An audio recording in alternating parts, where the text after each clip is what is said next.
Hi sir. நீங்க social மீடியால சொல்றது லீகலி கரெக்ட் தானா சார்? நிச்சயமாங்க. அதாவது வந்து Instagramல, YouTubeலயும் சும்மா நம்ம சொன்னோம்னா ரெக்கார்டட் மெசேஜ். நாளைக்கு அத பொய்ன்னு ஈஸியா நிரூபிக்கலாம். நாம வந்து சட்டப்படி தான் சொல்லிக்கிட்டு இருக்கோம். இப்போ ஒரு விஷயத்த சொல்றோம்னா, அத சட்டப்படி தான் மக்களுக்கு சொல்றோம். நாம அதே மாரி ஸ்க்ரீன்ல பார்த்தீங்கன்னா, என்ன செக்ஷன்ல இருக்கு. ஏன்னா இன்னைக்கு பார்த்தீங்கன்னாக்கா, நீங்க எதையும் தேடி புக்ஸ் எல்லாம் போய் அவசியம் கிடையாது. கையெடுக்க ஆண்ட்ராய்டு ஃபோன் இருக்கு. ஆண்ட்ராய்டு ஃபோன்ல தட்டினாலே வந்துற போகுது. எது என்ன கேட்டாலும் இப்ப ஆண்ட்ராய்டு ஃபோன் இருக்கு. மேலும் வந்து ஏஐ என்ற தொழில்நுட்பம்லாம் வந்துருச்சு. என்ன விஷயத்த நான் சொல்றேனோ, அத நெட்ல தட்டி பாருங்க. உண்மையா பொய்யான்னு தெரியும். அதனால Instagramலயும் சரி, நம்ம YouTubeலயும் சரி, Facebookலயும் சரி, நாம சொல்றது எல்லாமே சட்டத்தை பத்தி மட்டும் தான் சொல்லுவோம். ஏன்னா இந்த சேனலை பொறுத்த வரைக்கும் ஒரு என்டர்டைன்மெண்ட் சேனல்ல பாதிக்கப்பட்டவங்க பாக்குறாங்க. லோன் வாங்கினவங்க, credit card, personal loan, business loan, ஏன் ஆடு லோனு, மாடு லோன் கூட தான் ஒரு லோனு. ஏன்னா எல்லாமே வந்து பணமா தான் வந்து வங்கி கொடுக்குது. இல்லைன்னா பொருளா வந்து வாங்கி கொடுக்குறாங்க அதான் லோன்ல. அதனால ஒரு பொய்யான விஷயத்த சொல்ல முடியாது. ஒரு வழக்கறிஞர் இருந்துகிட்டு இது பொய்யான விஷயத்த வந்து ப்ரொபகண்டா பண்ண முடியாது. முதல்ல ஒரு வழக்கறிஞர் சொல்றது உண்மையான்னு சொல்லிட்டு இன்னொரு வழக்கறிஞருக்கு ஈஸியா தெரியும். கற்றாரே காமருவர் அப்படின்னுவாங்க. அதாவது நாங்க சொல்றது சட்டப்படியான விஷயம் தானான்றத சில வழக்கறிஞர் பார்த்தாலே புரிஞ்சுப்பாங்க. ஆமா, இது வந்து லாயர் தான் சொல்றது உண்மை இருக்குன்ற சொல்லுவாங்க. ஏன் இந்த சட்டங்கள் எல்லாம் நிறைய பேருக்கு தெரியல அப்படின்னு பார்த்தாக்கா, இதை வந்து எடுத்து முன்வர வழக்கறிஞர்கள் இல்லை. அதுதான் உண்மை. ஏன்னு பார்த்துக்கிட்டீங்கன்னா, இந்த மாதிரி வழக்குகள் வந்து ரொம்ப ரேரா தான் வரும். ஒரு அடிதடி சண்டை, ஒரு குடும்ப பிரச்சனை, டிவோர்ஸு, அதே மாதிரி வரதட்சணை கொடுமை, இதுதான் வந்து மக்கள்கிட்ட பரவலாக இருக்கிற விஷயம். இந்த பரவலாக இருக்கிற விஷயம் தான் ஒரு வழக்கறிஞருக்கு அடிக்கடி வரும்.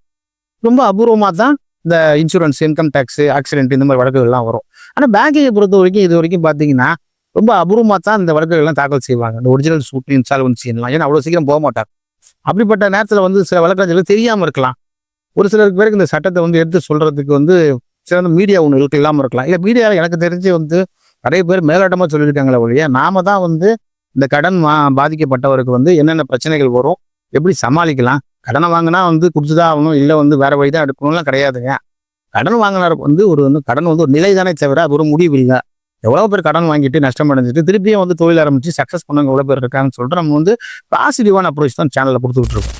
இது நிறைய பேருக்கு வந்து பார்த்தீங்கன்னாக்கா, நம்ம சேனலில் பார்க்குறவங்க நிறைய பேர் வந்து பார்த்தீங்கன்னா, சரி இப்படி வழி இருக்கா, ட்ரை பண்ணி பார்ப்போம். அடுத்த ஒரு முயற்சிக்கு உண்டான ஒரு ஹிண்ட், ஒரு லீட் தான் நம்ம கொடுக்குறோம். அதை வந்து முயற்சி பண்ணி பாருங்க. இது நீதிமன்றங்கள்னு சொல்ல முடியாது.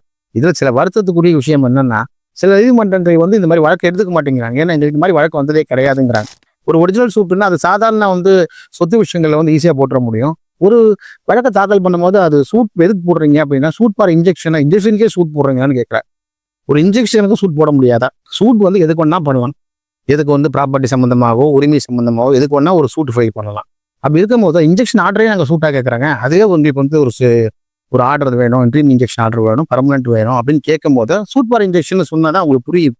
ஸோ கோர்ட்டில் இருக்கிறவங்களுக்கு நிறைய பேர் அந்த வழக்கை தாக்கல் செய்யறதுக்கு முன்னாடி அனுபவம் இல்லாதனால அவங்க வந்து மறுத்துடுறாங்க. இல்லைன்னா வந்து இதை பற்றி போதிய அளவு நாலேஜ் இல்லாமல் இருக்காங்க. நம்ம என்ன சொல்ல வரோம்னா, இது வந்து தெரியலையா எடுத்து சொல்றோம். சட்டம் இல்லாத சொல்ல முடியாது. இப்போ வந்து 1908 இந்த சட்டத்தில் வந்து ஆர்டர் 7 ரூல் 1 சொல்றேன். இது எல்லாத்துக்கும் பொருந்தும். அது வந்து பார்த்தீங்கன்னா, என் வீட்டு வழியாக ஒருத்தன் போகக்கூடாது, இவங்க வரக்கூடாது, இதற்கு சொந்தமானது அப்படின்னு கோர்ட்டில் போனாலும் அது ஒரு ஓஎஸ் தான். புரியுதுங்களா?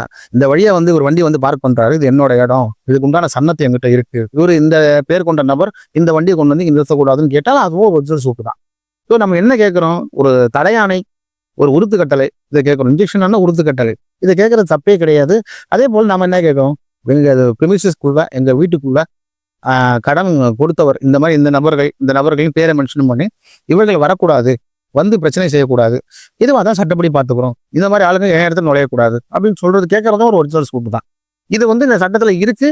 இது வந்து தெரியலன்னு சொல்றதை வந்து தெரிஞ்சுக்கணும் அப்படின்றதுக்காக தான் நம்ம வந்து யூடியூப்ல, இன்ஸ்டாகிராம்ல சொல்றோம். ஸோ அதோட ஜட்ஜ்மெண்ட்டுகளையும் சொல்றோம். அது அப்பப்போ சுப்ரீம் கோர்ட் வந்து ரிலேட்டடா லோன் சம்பந்தமான என்னென்ன ஜட்ஜ்மெண்ட் கொடுக்குறாங்களோ அதெல்லாம் நம்ம சொல்லிக்கிட்டு இருக்கோம். ஜட்ஜ்மெண்ட் நம்ம போய் சொல்ல முடியாது. ஸோ பொய்யான ஒரு விஷயத்த வந்து பிரச்சாரம் பண்ண முடியாது. அது நிலைக்கவும் நிலைக்காது.